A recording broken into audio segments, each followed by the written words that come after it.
Olá, meus amigos, minhas amigas, leitores e leitoras do nosso clube, sejam muito bem-vindos. Mais um encontro nosso com a Palavra de Deus, mais uma leitura. Hoje é o nosso dia de número 286 do nosso plano de 365 dias. Vamos fazer uma oração e vamos seguir com a leitura. Senhor, rendo graças ao teu santo nome, porque o Senhor é muito bom e as tuas misericórdias duram para sempre. Elas se renovam a cada manhã e são como amanhã, constantes. Obrigado, Senhor. As misericórdias do Senhor são a causa de não sermos consumidos. Por causa dela estamos aqui. É um favor que o Senhor fez para nós. Nos dar a oportunidade e o privilégio de conhecermos as Sagradas Escrituras.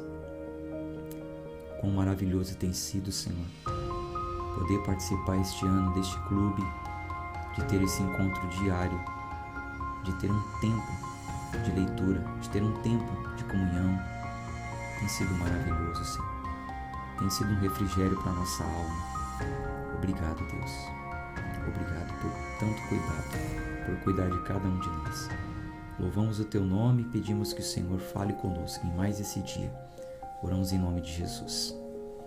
Amém. Vamos colocar a Bíblia na tela e seguir com a leitura. Estamos lendo o livro do profeta Ezequiel. Ontem nós paramos no capítulo 2. Então, hoje a gente segue aqui capítulo 3. Bom, nós vamos ver aqui no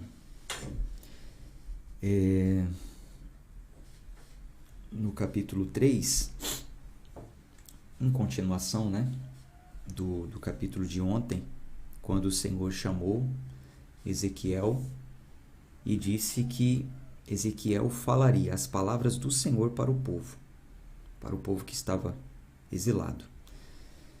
Lembra que ele até tinha falado que era para comer o rolo, Na visão que Jeremias teve, o Senhor falou: come o rolo das palavras que você está vendo escrito, porque são essas palavras que você vai falar. Versículo 1, capítulo 3, versículo 1. Além disso, ele me disse: filho do homem, come o que tu encontrares, come este rolo e vai falar à casa de Israel. Assim, eu abri a minha boca e ele me fez comer aquele rolo. E disse-me: filho do homem, dá de comer a teu ventre, e enche as tuas entranhas com este rolo que eu te dou. Então eu o comi, e era na minha boca como o mel para a doçura. E disse-me: filho do homem, vai, entra na casa de Israel, e fala com as minhas palavras a eles. Porque tu não és enviado a um povo de estranha fala, ou de língua difícil, mas a casa de Israel.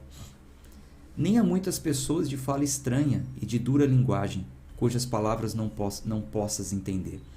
Certamente, se eu te tivesse enviado a eles, teriam te ouvido.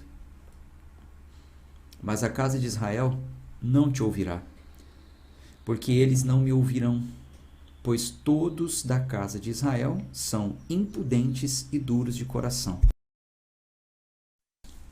Bom, o Senhor está falando: vai lá e fala com o meu povo. É o mesmo povo que o seu, é um povo que fala a mesma língua que a sua. Não é um povo que tem uma língua difícil de entender. Eles vão entender o que você está falando, mas não darão ouvidos. Se eu tivesse enviado você para um povo de língua estranha, os estranhos dariam ouvidos, mas o meu povo é um povo impudente, é um povo duro de coração. Versículo 8. Eis que eu tenho feito a tua face forte contra as faces deles, e a tua testa forte contra as testas deles. Como um diamante mais duro do que a pedra, fiz a tua testa. Não os temas, nem te assustes com os seus olhares, embora sejam uma casa rebelde. Além disso, ele me disse: filho do homem, todas as minhas palavras que eu devo falar a ti, receba-as no teu coração e ouve com os teus ouvidos. E vai, chegue-se àqueles do cativeiro, aos filhos do teu povo, e fala a eles e lhes diga: Assim diz o Senhor Deus, quer eles ouçam ou deixam de ouvir. Então o Espírito me tomou, e ouvi por detrás de mim uma voz de grande correria, dizendo: Bendita seja a glória do Senhor, desde o seu lugar. E ouvi também o barulho das asas das criaturas viventes que tocavam umas nas outras, e o barulho das rodas defronte delas, e o barulho de grande correria. Então o Espírito do Senhor me levantou e me levou embora, e eu me fui em amargura, no calor do meu espírito, porém a mão do Senhor era forte sobre mim. Então eu vim até aqueles do cativeiro em Tel-Habib, que habitavam junto ao rio Quebar, e eu me assentei onde eles se sentavam, e permaneci lá atônito entre eles por 7 dias. E sucedeu ao fim de 7 dias, que a palavra do Senhor veio a mim dizendo: Filho do homem, eu te fiz vigiar sobre a casa de Israel. Portanto, ouve a palavra da minha boca, e dê-lhes o meu aviso.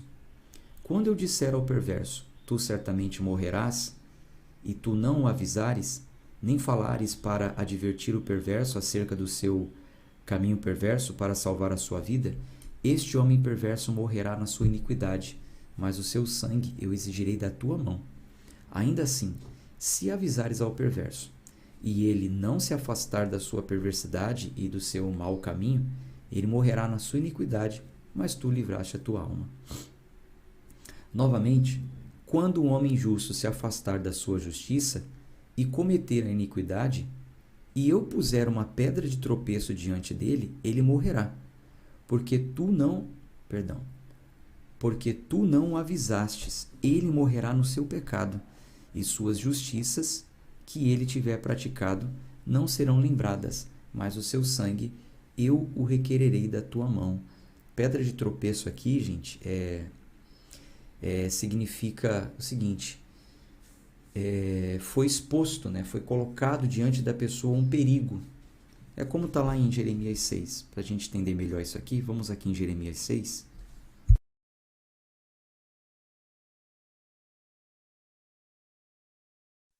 Versículo 21.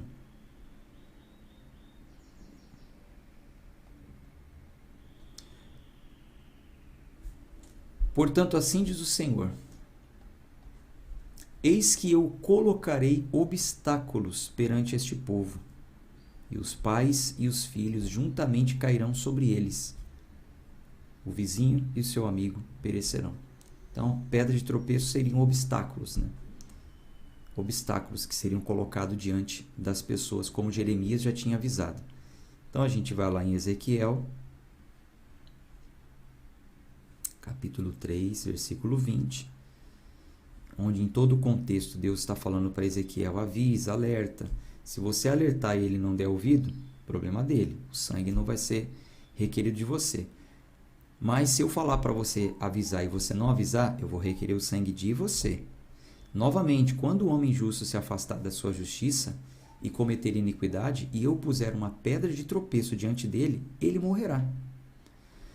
Porque tu não o avisaste, ele morrerá no seu pecado. Então, quer dizer, ele já sabia, mas ele se afastou do caminho da justiça. Ele já sabia o que era o correto. Não precisou nem o profeta falar mais nada, não precisou o profeta avisar. Ele já sabia. Então, Deus colocou uma pedra de tropeço, um obstáculo no caminho dele, e ele tropeçou naquilo, porque ele se afastou do caminho da justiça. Ele deixou de fazer o que era correto. Então, por causa disso, ele seria punido. Não Jeremias, não Ezequiel, desculpe, mas a pessoa. Versículo 21. Todavia, se tu advertires o homem justo, para que o justo não peque e ele não pecar, ele certamente viverá, porque ele foi avisado e tu livraste a tua alma. E a mão do Senhor estava ali sobre mim, e ele me disse: levanta-te, vai adiante para dentro da planície, e lá eu falarei contigo. Então levantei-me e fui adiante para dentro da planície, e eis que a glória do Senhor estava ali, como a glória que eu vi junto ao rio Quebar, e caí sobre a minha face. Então o Espírito entrou em mim, e me pôs sobre os meus pés, falou comigo, e me disse: vai, encerra-te dentro da tua casa. Então, Agora aqui nessa profecia, nesse anúncio do que iria acontecer, Deus está falando para ele ficar dentro de casa. Encerra-te, ou seja, fica trancado na sua casa, não sai de lá não. Você vai ficar lá. Versículo 25. Mas tu, ó filho do homem, eis que porão faixas sobre ti, e te ligarão com elas, e tu não sairás entre eles. E eu farei com que a tua língua se pegue ao céu da tua boca, para que tu fiques mudo, e não sejas para ele um reprovador, porque eles são uma casa rebelde. Então, durante um período ali durante um tempo, é que nos próximos capítulos vai falar o período, se não me engano foram 7 anos. Durante esse período, o Senhor falou para Ezequiel ficar dentro de casa. Não era nem para ele ficar saindo pela cidade, porque Deus faria com que a língua dele se pegasse ao céu da boca. Era uma forma de expressão, né? Era um jeito de dizer que ele ficaria calado, ficaria mudo, não falaria nada. Não fala nada com esse povo durante esse período, porque é um povo rebelde. Mas com a ressalva, não é que ele ficaria mudo mesmo. Ele ficaria calado quanto a orientações. Mas, versículo 27, quando eu falar contigo, abrirei a tua boca e tu lhes dirás. Então era só quando Deus quisesse. Não era para Jeremias sair pela cidade andando, como um profeta. As pessoas iam até o profeta, né? Consultar o Senhor e tal, mas não era para ficar fazendo essas coisas, fica dentro de casa. E sem falar nada com ninguém. Só quando eu mandar. Quando eu falar contigo, abrirei a tua boca e tu lhe dirás. Assim diz o Senhor Deus, aquele que ouvir, que ouça, e aquele que deixar de ouvir, que deixe, porque eles são a casa rebelde. Capítulo 4. Agora aqui no capítulo 4, nós temos uma profecia alegórica. Quando eu falo profecia alegórica, pense nas alegorias, por exemplo, do carnaval, né? Que eles constroem lá as suas figuras, e aquelas figuras representam coisas, né? No enredo, naquele samba que eles vão cantando, a letra, ela também tem a ver com as figuras que estão ali, né? Então, uma profecia alegórica era dessa forma, através de algumas figuras visíveis, não era uma visão, uma imaginação. Através de uma figura visível teria um significado. E aqui nós temos uma profecia alegórica bem difícil, bem complicada. Você vai entender. Versículo 1. Tu também, filho do homem, toma uma telha e coloca diante de ti, e grava sobre ela a cidade, a própria Jerusalém. Então, o que está acontecendo aqui? Deus falou para ele pegar uma telha. Imagina aí uma telha de barro, uma placa. Pega uma placa grande e faz sobre essa placa, grava, desenha, faça um esboço, faça uma maquete, vamos dizer assim, da cidade de Jerusalém. Versículo 2. E põe um cerco contra ela, e edifica um forte contra ela, e molda um monte contra ela. Coloca também um acampamento contra ela, põe arietes contra ela ao redor. Além disso, toma para ti uma panela de ferro, e põe-na por muro de ferro, entre ti e a cidade. E põe tua face contra ela, e ela estará cercada, e tu porás o cerco contra ela. Isso será um sinal para a casa de Israel. Então, faça uma maquete da cidade, molde um monte, coloque você virado de costas para ela, coloque uma panela de ferro como se fosse o cerco, enfim, tudo que a gente leu aqui, né?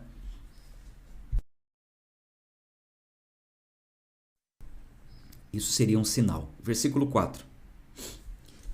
Deita-te também sobre o teu lado esquerdo e põe a iniquidade de Israel sobre ele. Então você vai se deitar. Ó, esse aqui é o meu lado esquerdo.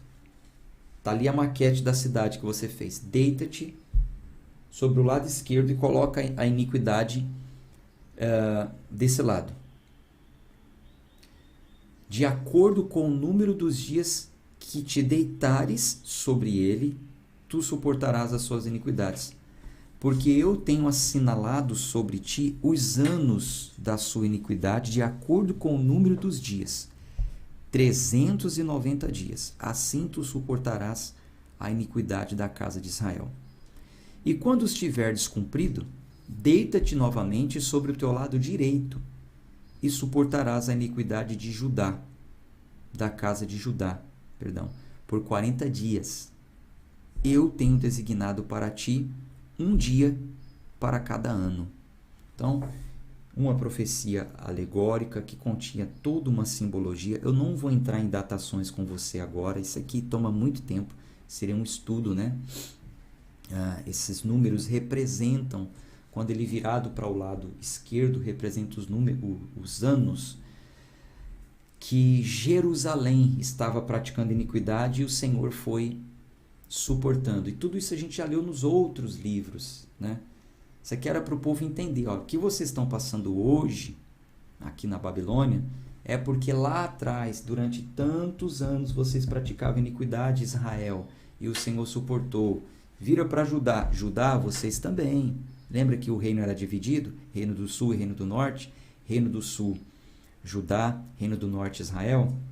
Reino do sul, sempre um descendente de Davi, enfim. Então, tem toda uma simbologia aqui, tem toda uma contagem certa para quem estuda isso na teologia. Nós aprendemos os anos, enfim, a Bíblia confirmando, as datações confirmando. Mas não vou entrar nessas questões agora. Só para você entender, ficar por dentro do que o texto está querendo dizer aqui, tá? Versículo 7. Portanto, coloca a tua face em direção ao cerco de Jerusalém, e o teu braço estará descoberto, e tu profetizarás contra ela.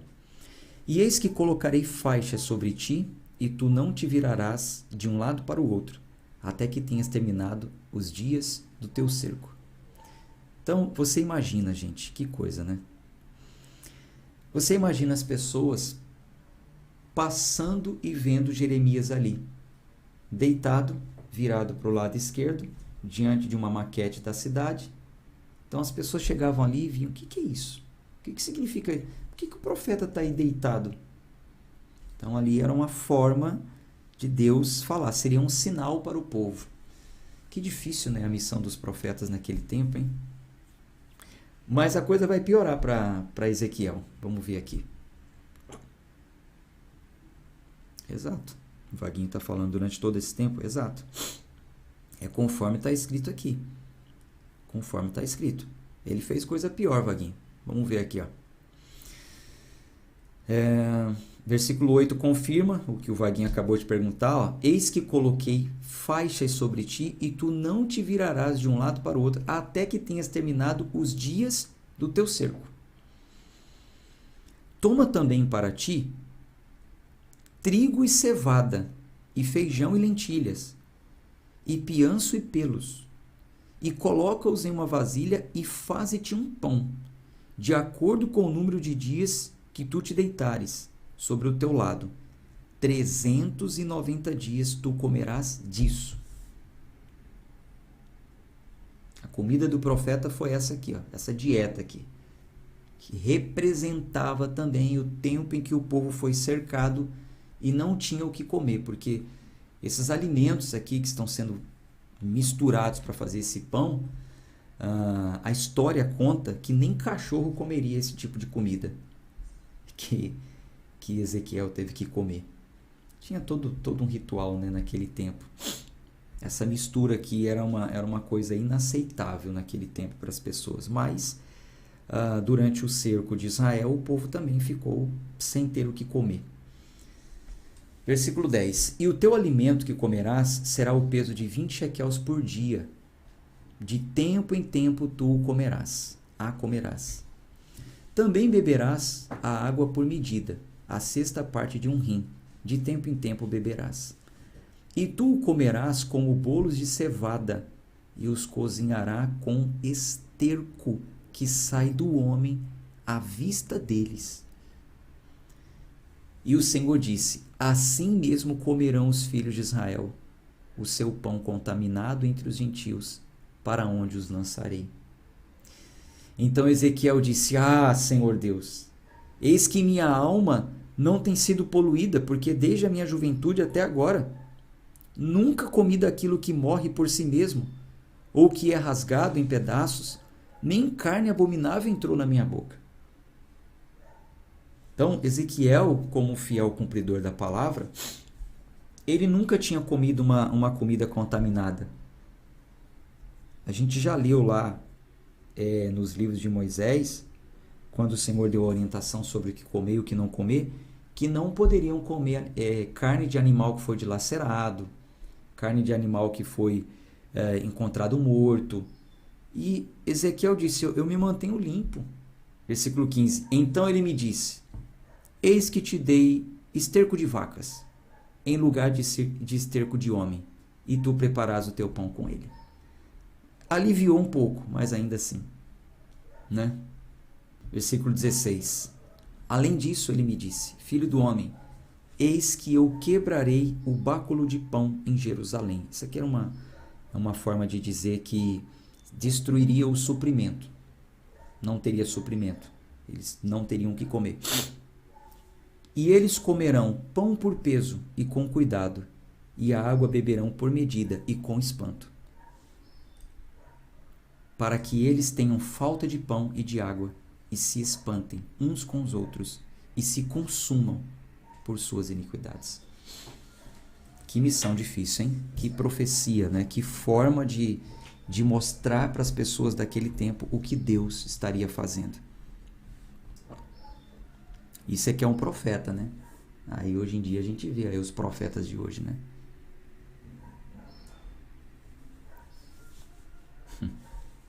Os profetas de hoje, para mostrar que é profeta, tem que andar dentro de um carrão. Enfim, deixa pra lá, né? Ezequiel 5, versículo 1. E tu, filho do homem, toma uma faca afiada, toma uma navalha de barbeiro, faze passar sobre a tua cabeça e sobre a tua barba, então toma uma balança de pesar e divide o cabelo. Mas uma forma de falar com o povo, alegórica, através de coisas, as pessoas veriam isso. Então agora vai ser com cabelos. Raspa todo o cabelo, coloca uma balança, pesa e divide. Tu queimarás com fogo uma terça parte, no meio da cidade, quando os dias do cerco se cumprirem. E tu tomarás uma terça parte e feri-la-ás ao redor com uma faca. E uma terça parte espalharás ao vento, e eu desembaiarei uma espada atrás deles. Tu também tomarás dali um pequeno número e atá-lo-ás às tuas saias. Então, toma deles novamente e lança-os no meio do fogo e queima-os no fogo, pois dali sairá um fogo que entrará em toda a casa de Israel. Assim diz o Senhor Deus. Agora vem a explicação de toda essa simbologia aí, né? Você imagina um profeta entrando lá no meio da cidade, falando: olha aqui, que Deus mandou falar com vocês. Aí pega uma terça parte do cabelo e joga no fogo. A outra terça parte ele põe no chão e fere com faca. Uma quantidade pequena coloca na sua saia, na roupa dele. Vai imaginando essas cenas aí. Versículo 5. Assim diz o Senhor Deus: esta é Jerusalém, e eu a coloquei no meio das nações e das terras que estão ao redor dela. E ela mudou os meus juízos em perversidade, mais do que as nações, e os meus estatutos mais do que os países que estão ao redor dela, porque rejeitaram os meus juízos e os meus estatutos e não andaram neles. Portanto, assim diz o Senhor: por que multiplicastes mais do que as nações que estão ao redor de vós, e não andaste nos meus estatutos, nem guardaste os meus juízos, nem fizeste de acordo com os juízos das nações que estão ao redor de vós? Portanto, assim diz o Senhor Deus: eis que eu mesmo estou contra ti, e executarei juízos no meio de ti à vista das nações. E eu farei contigo o que nunca fiz, nem voltarei a fazer coisa semelhante por causa de todas as tuas abominações. Portanto, os pais comerão a seus filhos no meio de ti, e os filhos comerão aos seus pais. E eu executarei juízos em ti, e a todos os teus remanescentes eu espalharei a todos os ventos. Portanto, como eu vivo, diz o Senhor, certamente porque tens contaminado o meu santuário com todas as coisas detestáveis e com todas as tuas abominações, por isso eu também te diminuirei. Nem meu olho poupará, nem terei pena alguma. 1/3 parte de ti morrerá com a peste, e com a fome será consumida no meio de ti. E 1/3 parte cairá pela espada ao redor de ti. E eu espalharei 1/3 parte a todos os ventos, e desembainharei a espada atrás deles, exatamente como ele fez com aqueles pelos, né? 1/3 parte isso, 1/3 parte aquilo. O que significa? Aí acabamos de ler.